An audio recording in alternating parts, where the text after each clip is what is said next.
Prepare yourself for Big News Wednesday.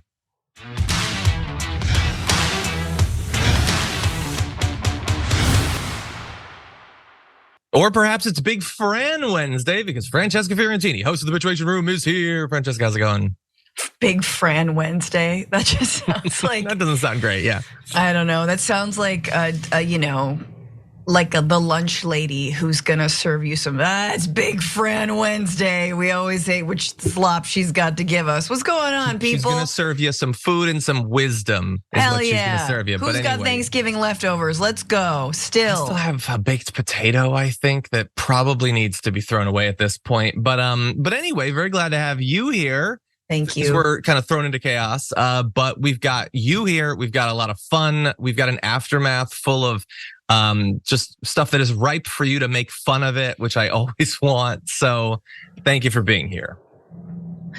I'm ready to make fun of it. It's very difficult to make fun of a lot of things these days, so I need it. Please tell me we're leading off with George Santos, but I know. We actually will be. No, most of the first hour is pretty serious, unfortunately. But no, in the aftermath, a little bit lighter, a little bit more fun. So if you're listening to the podcast, go to the YouTube channel. You can watch those clips. They're there. It's fun. You can see what we look like. Did you know we have faces? You should look into it and see what they're like. But for those of you who are watching live, thank you for being here as well. Please hit the like button if you haven't already. And you can send us comments, tweets, and super chats. And if you send the right one, it might just get you a $100 Blue Apron gift card. And no, Hoovian Scarf saying John is the CM Punk of TYT. I don't even really understand that, but it's not the Blue Apron gift card comment. I'm gonna give you a topic possibly. I have been thinking that we are in a dark place as a country in a lot of different ways, but one of the ways that we as a political movement are a dark place is I feel like we are at kind of like a decade low in inspirational figures on the left. Like figures on the left that inspire you and motivate you, and they're out there and they're getting stuff done, and maybe they can do. Like I feel like we're kind of not doing well in that area. So if there's somebody that I'm forgetting, feel free to put that in a comment. Or just your thoughts about that. Maybe you think I'm wrong, maybe you think I'm right, but you send us those comments. What name did you say? I said Sean Penn? Yes, Sean Penn.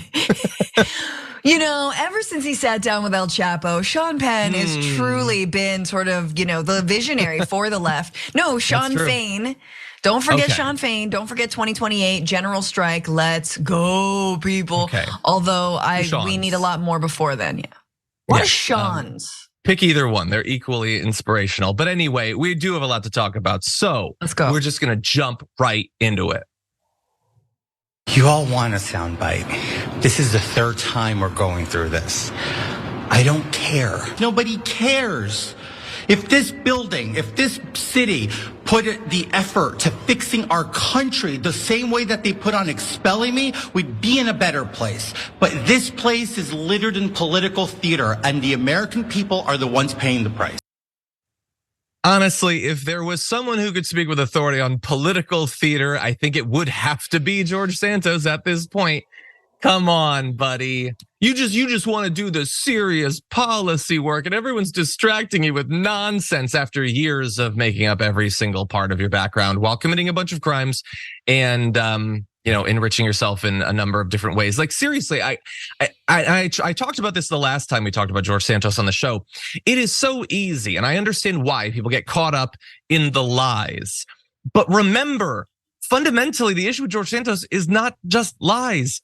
He has robbed people to the tune of hundreds of thousands of dollars that he has taken from donors, from his campaign coffers, and put through a number of different shady means into his own pocket. He is a massive alleged criminal, so bear that in mind. But importantly, he might not be around for that much longer. Now, there's a couple different ways where potentially you could get rid of him. The one that the Republicans want, that apparently Speaker Johnson, according to this tweet in a closed leadership meeting, had been pushing for him to resign. That way Republicans wouldn't have to take a tough vote, but tough for Mike Johnson because apparently that's not going to happen. Watch this. To set the record straight and put this into record, I will not be resigning. And with that, I yield back the balance of my time. I wish he could yield back all of the time that he has taken from us and from the country. But no, he's not going. And so we are going to have to do this the hard way, I guess, Francesca. And we're getting close. It's apparently going to happen on Thursday. We'll get to Mike Johnson's thoughts about that vote. But what do you think? They're not gonna expel him. That's what I think. And they just don't wanna look like they are throwing down with an obvious criminal. I mean, other than their Lord and Savior, Donald Trump, who's like criming on a whole other level. This is like really low level George Santos crimes. All I have to say is, I think if he wants to prove that he didn't have Botox, he should really put the glasses back on, because George Santos sans Botox is like, oh, buddy, your forehead don't move. You know what I mean? I made the mistake. I got Botox once, and then I was like, oh, I can't move my forehead. I need this to do, expressions and stuff. Not gonna lie. And but my dude is like, he's giving, sorry guys, sorry kids, he's giving some Matt Rife vibes, like too many soft edges. Although Matt Rife, notably like the chin. John probably has no idea what I'm talking about. I don't know Matt Rife. But I love, he loves the spotlight. You guys just want your sound bite. Like like there's so many things. Do you remember that he also like assaulted a staffer? As many other Republicans have done. But I say put it to a vote. I love that he's not resigning. I love that he's gonna force Republicans to basically, look, they may oust him, but my prediction, since he said he's not gonna run for re-election, is that they're gonna wait. Yeah. Which safer? I mean, John, I'm maybe really the seat isn't, who does the seat, I believe, is it the governor that appoints his successor? I mean, his replacement if he resigns? I believe that is the case. Yes, I believe so, but also it definitely comes down to when this would be happening. And theoretically, the expelling is sooner rather than later. So maybe that simplifies the process. But yeah, it's complicated to make the predictions because, theoretically there's a lot of Democrats that would vote for this, although they could do the sort of cynical, pragmatic thing of, no, leave him around so that you can run against him. Not only for that, assuming that he did actually run for re-election, or just that he was still in elected office, you could theoretically do that. But there's also a lot of New York Republicans that they don't want to be associated with him anymore, so they could vote to expel him. A lot of Republicans might not want that being an extra weight around their necks, but yeah, there's a lot of factors that's very difficult to predict. I think that we might have finally crossed sort of the critical mass, but the real question is where the Republicans are going to come down on this. And to that end, I want to go to a little bit more video of the Speaker of the House. So what we've said as the leadership team is we're going to allow people to vote their conscience. I think it's the only appropriate thing we can do. We've not whipped the vote, and we wouldn't. I trust that people will make that decision thoughtfully and in good faith. I personally have real reservations about doing this. I'm concerned about a precedent that may be set for that. So everybody's working through that, and we'll see how they vote tomorrow. Yeah.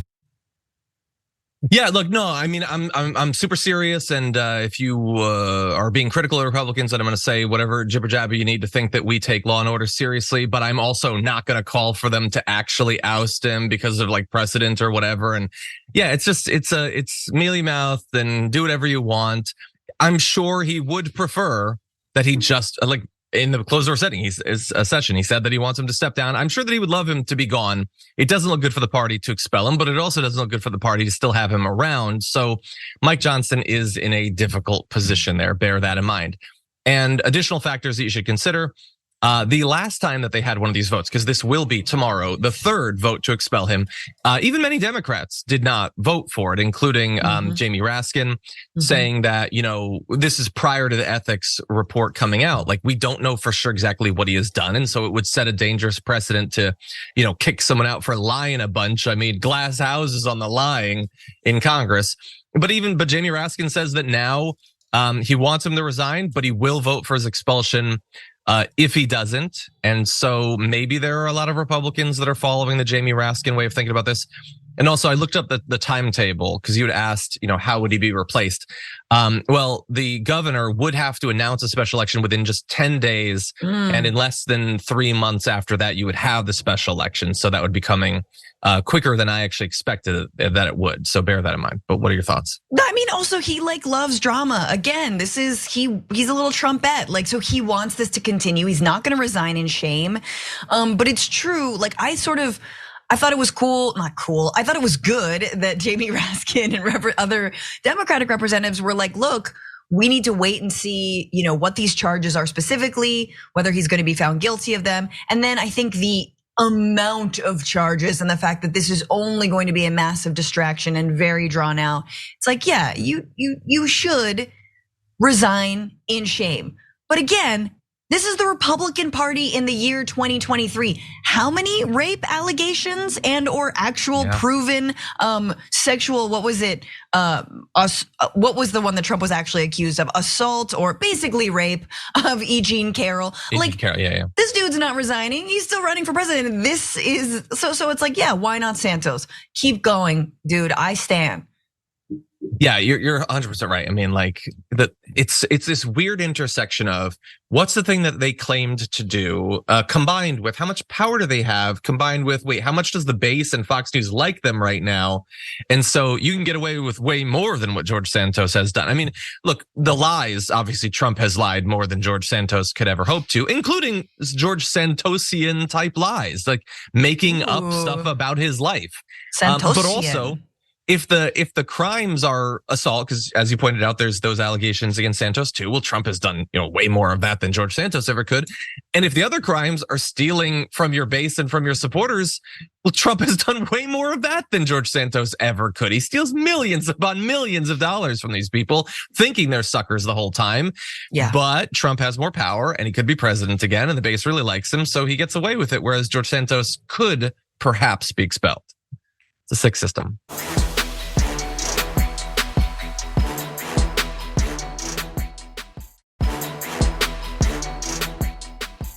Anyway, I want to move on to a very different topic because there's a lot of news to cover. So let's jump into this. Is President Biden finally changing his tone when it talks to Israel's attacks on Gaza? Well, consider this piece of evidence. He tweeted, Hamas unleashed a terrorist attack because they fear nothing more than Israelis and Palestinians living side by side in peace. To continue down the path of terror, violence, killing, and war is to give Hamas what they seek. We can't do that. Which does not specifically call for any change to the status quo. It's not saying that they're going to pressure Israel in any particular way or anything, but it implies in a very vague way, stop attacking Gaza because that's what Hamas wants. Now, again, he's not explicitly saying that, but you can read that into what he said. I will throw out before we discuss, you can't just say, hey, stop the bombing because over 15,000 civilians have died, including thousands of kids. You have to say, stop the bombing because that's what Hamas wants. Do you really need to do reverse psychology? Can you not just stand up for the inherent sanctity of life? But this is how he's gotten to this still weak, still just mediocre, let's not have war. I don't know. Should we draw anything from this? Are you excited by this, Francesca?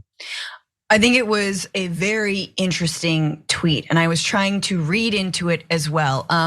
First things first, if he's talking to Israel, there's other ways. I believe you're in constant communication with the government of Israel. I believe that you've been in lockstep with their military incursion into Gaza and the murder of 15,000 people, the vast majority of whom are not only innocent, but are women and children. By Israel's own estimates, only 1,000 to 3,000 people killed were actually Hamas fighters. Let's put that aside, but look at the language that he's using.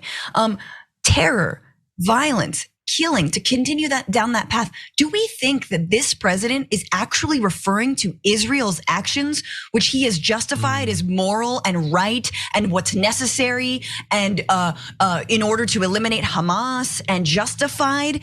Do you think he'd ever characterize them as terror, violence, killing? No, it's collateral damage. It's Palestinians somehow just die. They pull down the missiles onto their own homes. That is what makes me think that this tweet is actually maybe directed to Palestinians and or people like us, progressives and peace activists in the United States who want to see a permanent ceasefire.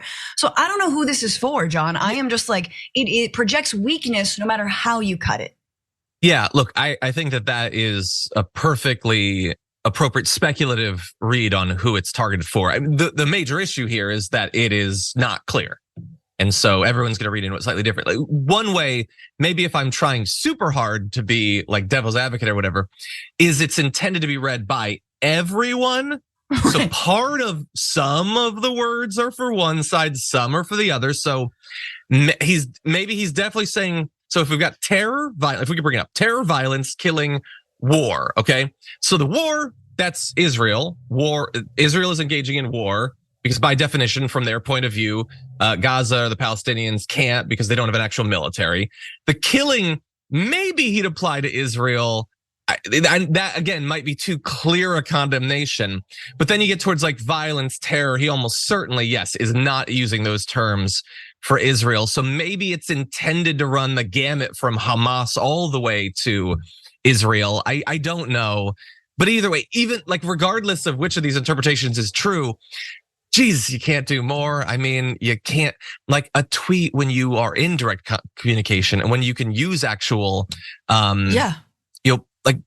like you can use actual pressure. So he says at the end, we can't do that. And again, it's a phrase that is so vague that you could read anything you want into it. But one way we could read into that is we can't do that. The terror, the killing, the war. But we are doing that as a country. We are providing aid and arms and selling bombs and guidance systems. We are a part of that killing and a part of that war and a part of the terror that people in Gaza are experiencing. And you and I can't immediately change it. I can't press a button and stop being a part of that. But Joe Biden arguably could do a lot single-handedly to change that. And we haven't really seen that. What we've seen is this tweet. I mean, and also let's just like, I understand we want to just say Hamas is a terrorist organization that acts completely irrationally and is like psychotic and they're all on PCP. That's fine. However, there was just a hostage exchange that Hamas engaged with via the government of Qatar with Israel. And there was an exchange of Palestinian prisoners with Israeli prisoners that Hamas took. There was a deliberate ask there. I understand that what happened on October 7th was absolutely unjustifiable and inexcusable. However, if you're looking at what they actually want, there was a purpose to free Palestinian prisoners. There is a broader purpose to end the siege of Gaza that has prevented, not just in the last 2 months, but for however 7 years now, the entrance of vital fuel, medicine, anything to rebuild homes from other wars that Israel has launched on Gaza.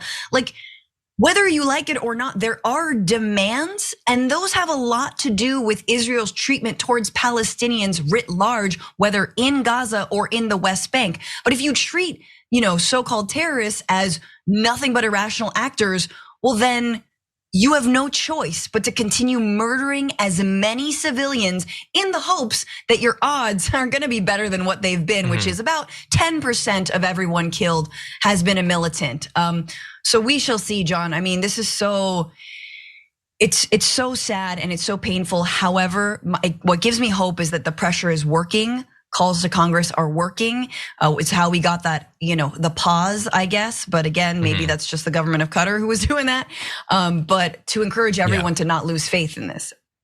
Yeah, if I can just quickly add on to what you said. So obviously governments are going to have to, like the way that you colloquially talk about like these movements or whatever is very different than the calculations that a government has to make in terms of its strategy, in terms of diplomacy and war. Right. But while yes, you can point out that there are demands or there are goals, policy goals, ideological goals.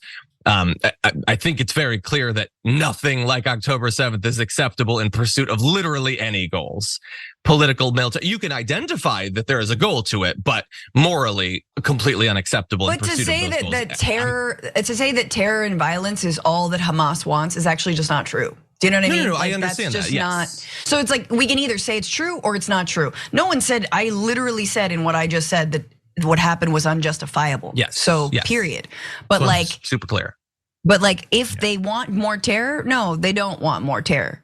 It is a political project. It's a political organization that wants. Does it not remind you, Francesca, of they hate us for our freedoms? It's like 100%. That's all it is. Are we 4 years old? Yeah. Like we can use our brains. And I want to throw one additional thing out, just so everyone bears this in mind. And we've been sort of alluding to this about whenever we talk about civilian casualties in Gaza. I tried to point out that the casualties now, while horrific, are perhaps nothing compared to what is going to come, because you don't just destroy an entire region's infrastructure and then it's back. Elon Musk said he's going to rebuild it. That's not how that works, literally at all. And now we are seeing some actual sort of previews.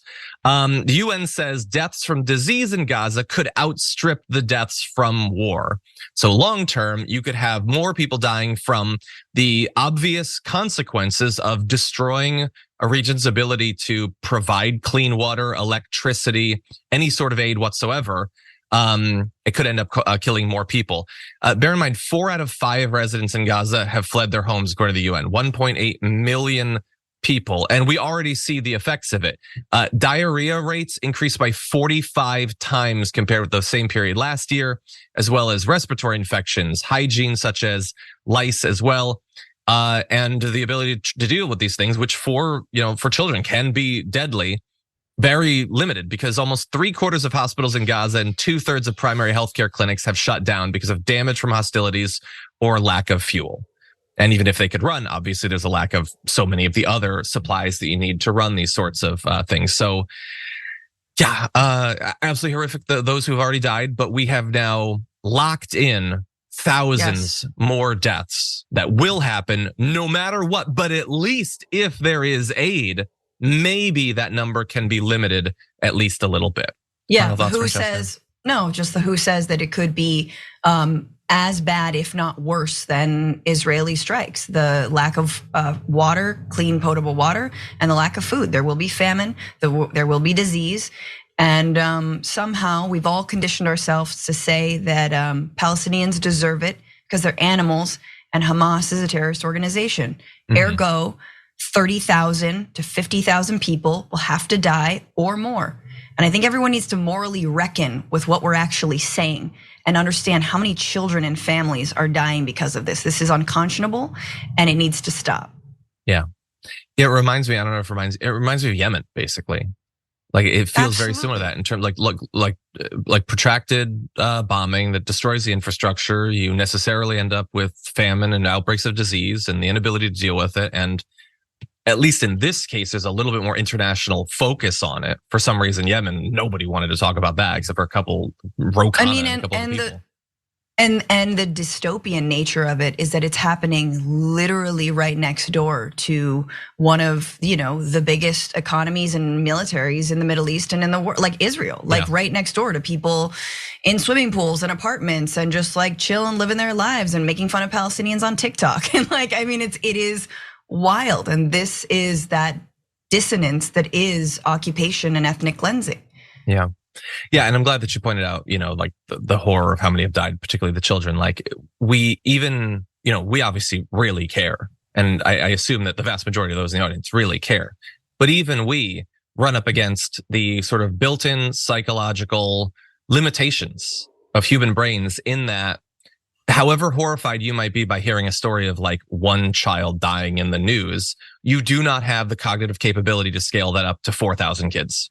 Mm-hmm. You just don't. Like you cannot be 4,000 times more horrified, even though you probably should be, because right now children are dying and more will be dead between now and our next show.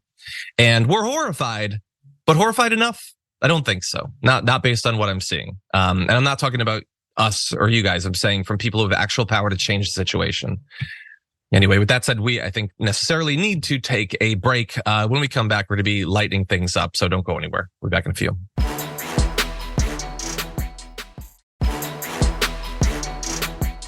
We're going to move on to other news. We talked about some really serious stuff. I would like to talk about some nonsense. So with that, let's jump into this. Cheney, Mar-a-Lago? What the hell, Kevin? Kevin McCarthy. They're really worried. Trump's not eating, so they asked me to come see him. Cheney, what? You went to Mar-a-Lago because Trump's not eating? McCarthy, yeah, he's really depressed. That is an excerpt from Liz Cheney's book about why Kevin McCarthy, not too long after the events of January 6th, and after Kevin McCarthy publicly criticized Donald Trump and implied that he was responsible for the violence of January 6th, traveled down to Mar-a-Lago to go talk to Trump. And the explanation is he needed to go. Trump was really depressed about it. And I know that period was really hard for Trump, so hard that he's not even eating. He's lost his appetite. And look, I think this overall story deserves analysis. I understand that everybody's going to focus on the food part. Even Jake Tapper had a little bit of fun with it. Take a look at this. I love the one of McCarthy saying like that he had to go down to Mar-a-Lago because Donald was depressed and he wasn't eating. He's not eating. First of all, that alone I find surprising, but just because he's a man of healthy appetites, I don't mean that disparagingly. But the idea that he would even try to peddle that malarkey to Liz Cheney, I find amazing. What does Jake Tapper think? I don't mean that disparagingly means. That's exactly why you were saying that. That was disparagingly. And by the way, I don't even understand the point that Jake Tapper is making because we already know from Trump's medical exams what his stats are. If he loses appetite, that is a concern because he's 6'3", 215. That's what's been reported. At that height, he doesn't have much excess weight to lose. Look, I'm making fun of Trump for lying about this situation. That said, I am going to be a little bit of a Buzz Killington. The entire DC infrastructure is just going to use this as an opportunity for a round of fat shaming Donald Trump or whatever. When I get it, Donald Trump is bad, but there's worse things. Anyway, I'm Buzz Killington. You're Francesca Fiorentini. What do you think? I am. No, well, look, people in the chat are gonna get mad if I call him a fat POS, who, it just slimes around Mar-a-Lago, just his, man titties dragging behind him, sadly, as he listens to, memories. But look, he's not starving. We all know Trump has Halloween candy under his mattress. He's got Sour Patch Kids and he's got little mini Snickers. Yeah, and he's fun size would be huge. He's crying and eating his little candies, which is great. Look, everyone has their little stash.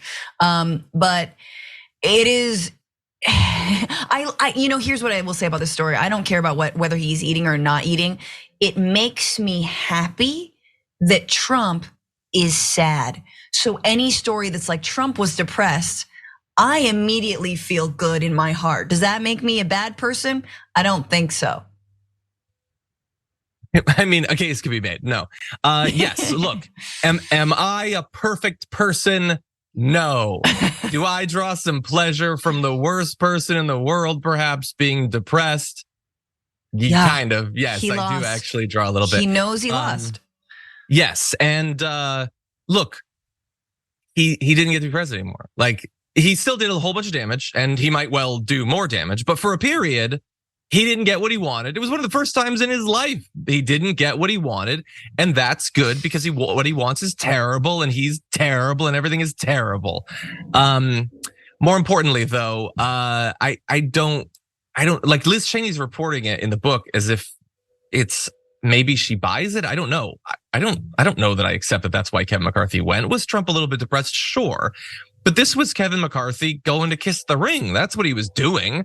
Kevin McCarthy, like some Republicans in the immediate aftermath of January 6th, it's now all been normalized that we just have coups sometimes. But at that point, I will remind you, some people were like, dear God, have we crossed a line that we should never have crossed? And even some Republicans like Kevin McCarthy briefly were like, oh God, this is going to make us look terrible. Trump bears responsibility for what he did. And I think it's reprehensible that, all of you in the base don't really mind this. You just wish that it had been successful. Oh, well, I actually don't have a problem anymore. A couple weeks have gone by. I'm going to go travel down to Mar-a-Lago and have a nice dinner with Donald Trump. And that's the part that really bothers me. It's that this was kissing the ring again. This was crossing that line again. What do you think? Whoa. The timeline is after Jan 6th. I'm thinking this is the first week. No, I think this is okay. That is, sure that's what it is. We all know that yes, after Jan 6, he did go down, and yeah, exactly as you said, John. Waited a little bit, and then was like, "Oh, I'm needed. Okay, I guess it's not bad." Yeah, and we just do coups. Okay, really fast. It felt like it might have been before, but no, you might be right. Wait, let me explain. So there are references to him talking to Trump right after the election. Yeah. I am uncertain because the book covers a lot of ground. It is possible that that's what it is. So in that case, perhaps it's just you get the Schadenfreude. I'm more worried. Well, regardless, Kevin McCarthy did go down to Mar-a-Lago to kiss the ring of Donald Trump. He may not have had this cover story about it, but that regardless is the part of what Kevin McCarthy did that I find more troubling. But anyway, I've got daddy baby brain. I apologize. Continue. No. I'm the one who's like asking you the hard questions. This story, I mean, it's just Liz Cheney selling her book. Let's be real. That is also true. Here's my question with these books. These, like, for lack of a better term, I don't know. They're not rhinos. They're all just like former Trumpers. They're people who love Trump's policies, but don't like his veneer. They're people who used to work for Trump. I mean, Omarosa, let's be real. She was the first one out with a book, if I'm not mistaken. Even Sean Spicer had a book. So many books. People, what if I did a podcast and I read all of these books so you didn't have to? Would anyone listen to that? Think of the sad libs who watch like CNN, who like devour these books and are like, Liz Cheney's amazing, you know, like, or like the Dick Cheneys of the world. Like, who's reading this? I guess that's the dad. So dad. It might get you 1 million followers on Twitter. I don't know. There are some people who have built that sort of a following that I don't understand. But anyway, you're gonna have to try that out for yourself.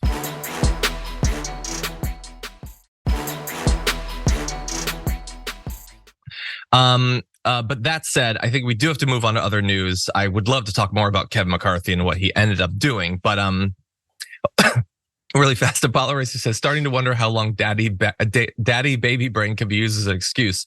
I'm also wondering that, and I'm going to test the limits of it. So buckle up for that. I still use it, but I'm the mommy baby, so I get like an extension. That seems rougher.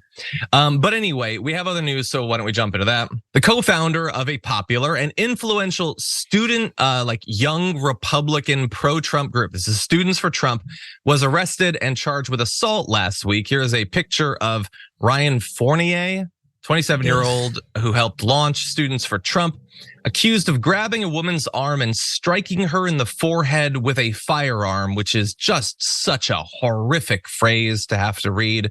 And to know that a person that had political influence, and as you saw in that picture, was meeting with the president, is alleged to have done. Now, these are allegations. He has not been convicted of this, so let's bear that in mind as we go forward and analyze this. But as of right now, he faces 2 misdemeanor charges. Domestic assault on a female and assault with a deadly weapon, has been released on a $2,500 bond and is scheduled to appear in court on the 18th of December. So we don't have to wait too long for that.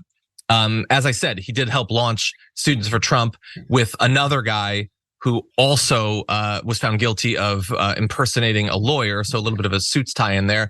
But anyway, right now he leads the group Radical Alert, which aims to expose, quote, radicals and their hate, which has taken over American college campuses. And that is the true thing that is dragging down America. It's radical hate, not pistol whipping your domestic partner, allegedly. Francesca, what do you think?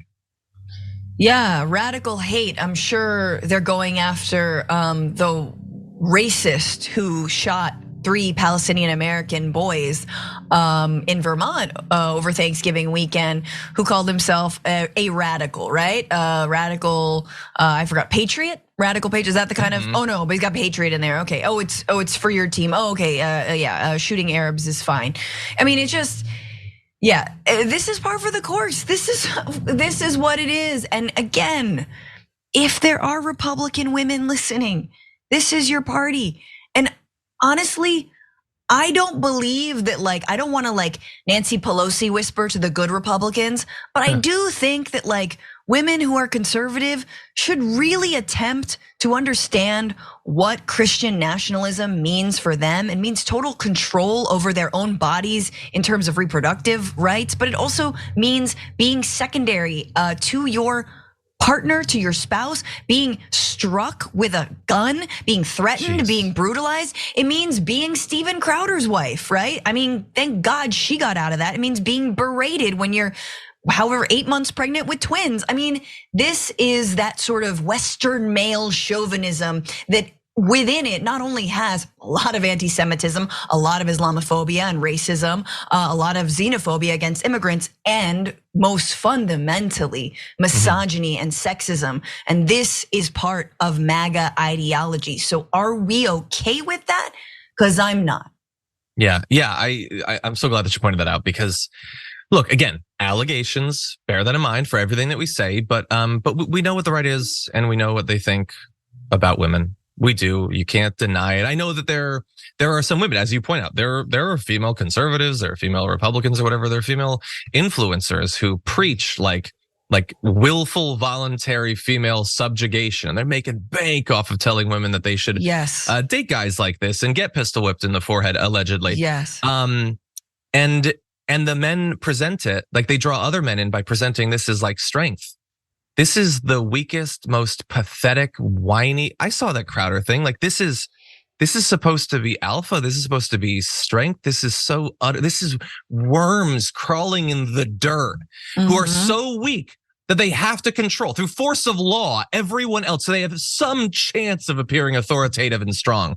And I'm just going to throw out a couple of tweets. I just did a little bit of searching because, you know, if you are the sort of person to allegedly pistol whip someone with a gun, you've probably given your thoughts about guns in the past. So Ryan had previously tweeted his thoughts about, Alec Baldwin doesn't know about gun safety. Everybody's having fun with that tragedy. Gun safety is just pistol whipping the people nearby you, allegedly, not shooting them. Had also had a tweet about paying cash for firearms so that you won't be caught up in invasive tracking systems. So that's not scary at all now with these allegations out there. Had previously tweeted, guns empower law-abiding people. Gun laws empower criminals. Yep, everyone with a gun is just law-abiding. They don't do anything wrong. They don't hurt anyone. They don't potentially kill anyone or anything like that. And had, as everyone does, bragged about being a law-abiding gun owner. Yeah, every gun owner is responsible and law-abiding until they're not. Until they make a mistake and accidentally shoot someone or purposefully shoot someone or hurt someone. Now, in this case, he's not alleged to have shot someone, but we have done so many stories like this, and there's always commentary like that lurking in the background. Anyway, we'll find out the next step in a couple of weeks. Stay tuned. Again, allegations. Anyway, with that said, I think we have to take our last break of the hour. Don't go anywhere. We'll be right back.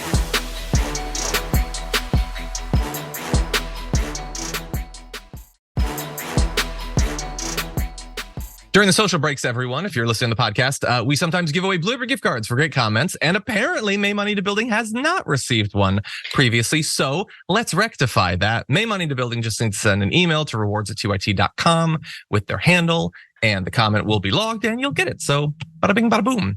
And with that, why don't we jump into some more comments or more stories, I suppose, starting with this. Why do you think that Chicago has become America's largest outdoor shooting range? That is Senator John Kennedy, who is questioning Dr. Megan Rennie of the Yale School of Public Health on a Senate hearing on gun crime. And she's going to respond to what he's saying there. And you've heard comments like this. You know the dog whistle that is there. But I want to give you just a little bit more of what Kennedy had to say before the response. Take a look at this. Do you think it's because of Chicago citizens who have no criminal record, but who have lawfully a gun in their home for protection or perhaps for hunting? Or do you think it's because of a finite group of criminals who have rap sheets as long as King Kong's arm? He's one of the weirdest people. I think he went to like really good schools and like I think he's a lawyer, but like he either has become one of the dumbest people in public office or he does a really good job of playing one of the dumbest, weirdest people in public office. But anyway, it turns out there are some issues with the framing of his question and his assumptions that are baked into that. So here is the response from the actual expert. So Mississippi, Louisiana, and Missouri actually have higher firearm death rates. Obviously, there's certain... What about Chicago? So I don't live in Chicago. It's not my primary area of research. You don't have an opinion on that? I think there's easy access to firearms combined with environmental conditions, lack of great education. There have actually been studies showing that when you green vacant lots and repair abandoned buildings in urban neighborhoods, you see decreases in gunshots, in violence, as well as in stress and depression in the neighborhoods around them. No disrespect, Doc, but that sounds a lot like word salad to me. Word salad, and he doesn't abide word salad or actual salad. He doesn't get any vitamins, which is why his brain is rotting in his skull. She made great points there that I think demand some interesting follow-ups. Her overall point that he refuses to acknowledge because it blows a massive hole in his racist framing of the issue is that those states have higher gun death rates than Chicago. Now, I understand why people like Senator Kennedy want to just focus on Chicago and not on the fact that the higher rates are in a number of these states. In fact, why don't we show you? This is data from the CDC, the states with the highest firearm mortality rates per 100,000 in 2021. And I'm noticing a pattern to the partisan labeling of these states there. And you know what? Why don't we go all the way down to the end of the list, the lowest gun death rates. And you're going to notice, oh, there's a bit of a pattern there. It's so weird that pattern is so clear. Weird that he didn't want to address any of that and just said that it was word salad. Francesca, what do you think? I mean, I think it's great they're actually discussing this in the Senate, right? The fact that we're having this hearing, we don't have hearings on firearm deaths. We don't have hearings on we don't have hearings on police deaths and things like that. So I'm glad. But of course, when you have, the foghorn leghorn of the Senate, Kennedy, all he wants to hear is one word. Okay, I'm gonna talk about colors, all right? There's yellow, there is green. What is the color here that I'm wearing? It's white, sir. No, it's black.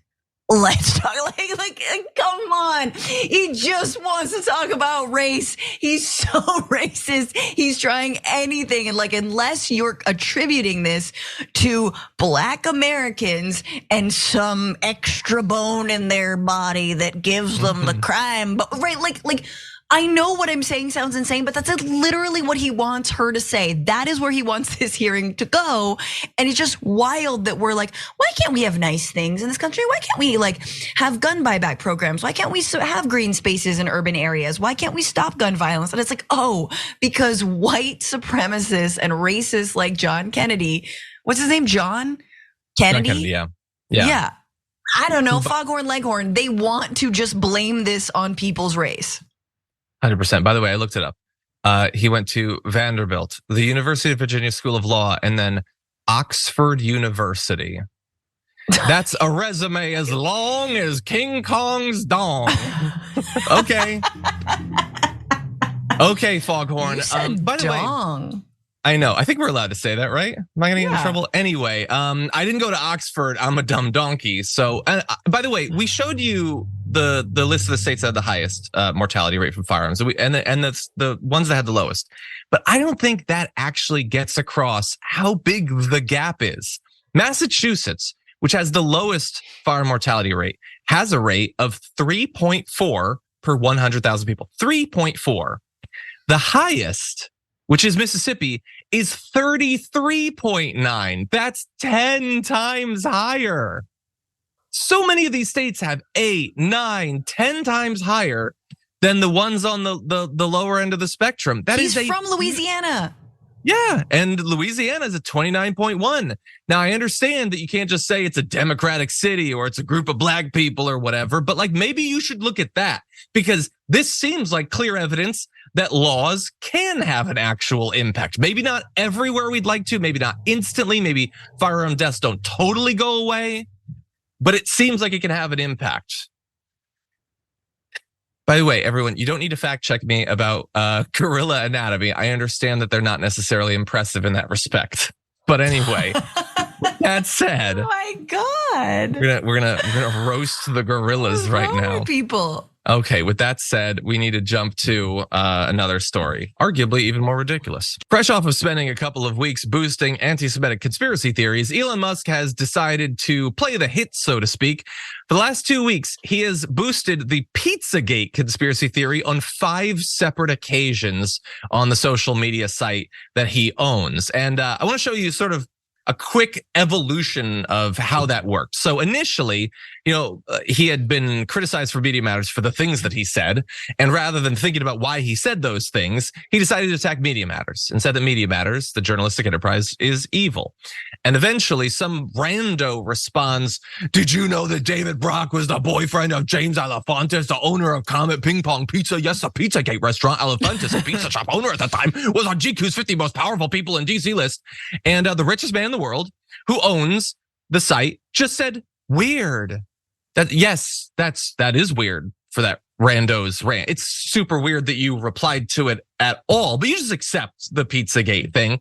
And since then, it's actually gotten worse because Elon Musk, like Joe Rogan and so many others, just whatever you say at them, they believe, and it becomes a core part of their personality. And so it eventually accelerated almost instantly to him putting out this meme.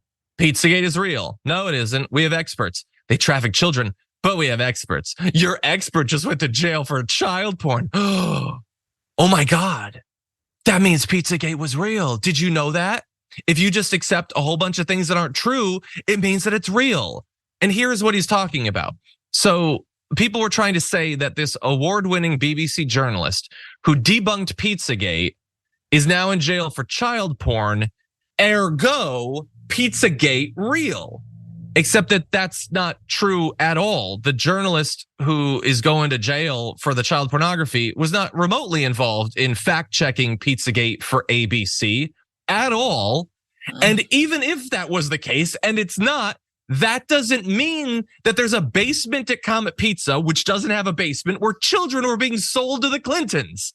But for Elon Musk, who I will remind you is a genius, that is proof positive, enough that he is spreading it to his over 100 million Twitter followers without a single ounce of critical thought necessary. And so many of them will accept it. They now believe that that's true. Francesca, what do you think? He is having and continues to have a midlife crisis and makes it all of our business. He is so thirsty. He is so sad for all the children he has. Clearly, he needs more love. And he's bored out of his mind. But it's just like, I mean, talk about a dad who has permanent dad brain and definitely has not lifted a finger in those relationships. Allegedly, I guess. But he just got back from Israel trying to smooth over the fact that he regularly replies to and boosts conspiracy theorists that are anti-Semitic on his platform that he owns. It's just, again, and going back to Pizzagate, it's just like, what are we doing, dog? Like, are you just bored? Are you like someone's up in your DMs? Like, think about the DMs that he must reply to. He's constantly on it. And I'm just like, when do we leave? Like, what do we do? Yeah. This is all bad. Like and he deleted that tweet. I looked for it, the meme tweet. Yeah, because it's stupid.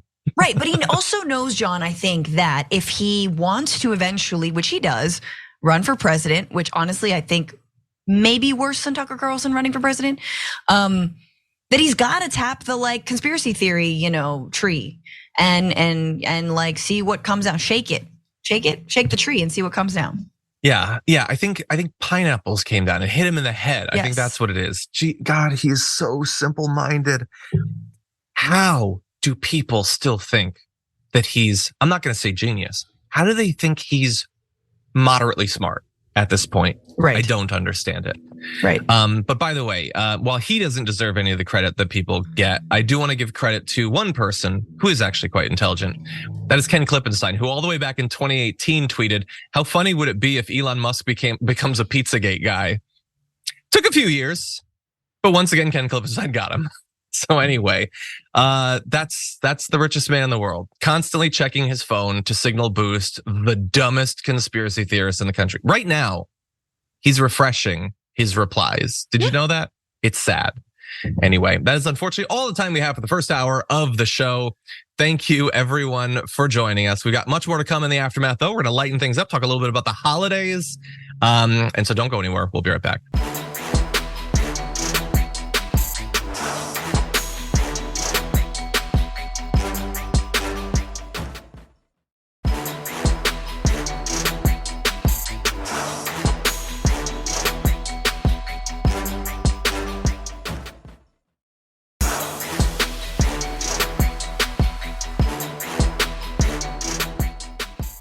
Thanks for listening to the full episode of The Damage Report. Support our work, listen ad-free, access members-only bonus content, and more by subscribing to Apple Podcasts at apple.co/TYT. I'm your host, John Iadarola. I'll see you soon.